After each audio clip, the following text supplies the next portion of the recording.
Our Father in heaven, hallowed be your name. Your kingdom come, your will be done, on earth as it is in heaven. Give us today our daily bread, and forgive us our debts, as we also have forgiven our debtors. And lead us not into temptation, but deliver us from the evil one. For yours is the kingdom, and the power, and the glory forever. Amen. Matthew chapter 6, verses 9 to 13. Psalm number 23, verses 1 to 6.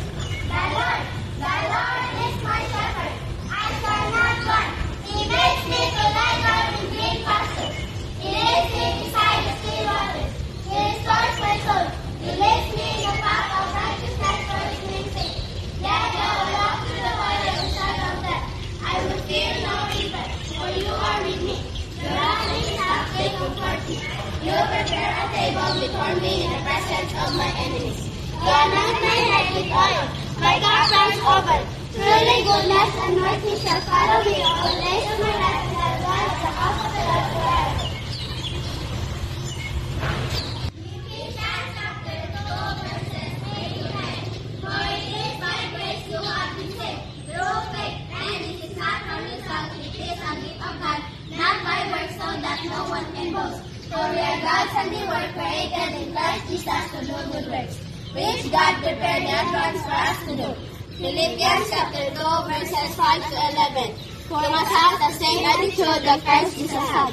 Though he was God, he did not think of avoiding life as something to cling to. Instead, he gave up his divine religion, loved the humble position of a slave, and was born as a human being. When he appeared in human form, he humbled himself in obedience to God, and died a criminal death on the cross. Therefore, God has highly exalted him, and bestowed on him the name that's above every name, so that every knee should bow in heaven and on earth and under the earth, and that the God confess that Jesus Christ is Lord, to the glory of God the Father.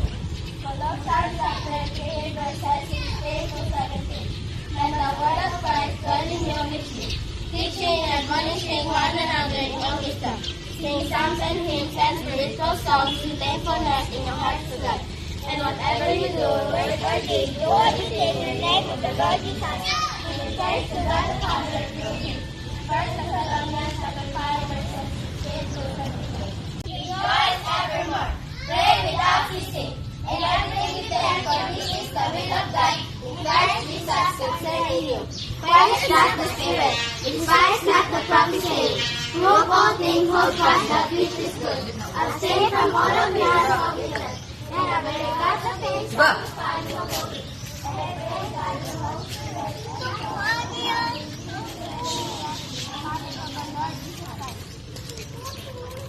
John chapter 13, verses 24 to 35. And a new command I give you, love one another as I have loved you, so you must love one another. For this, everyone will know that you are my disciples if you love one another. Romans chapter 12, verses 1 and 2. Therefore, I urge you, brethren, by the mercies of God, to present your bodies a living and holy sacrifice, acceptable to God, which is your spiritual service of worship. And do not be conformed to this world, but be conformed to the renewing of your mind, so that you will prove what the will of God is, that which is good and acceptable and perfect.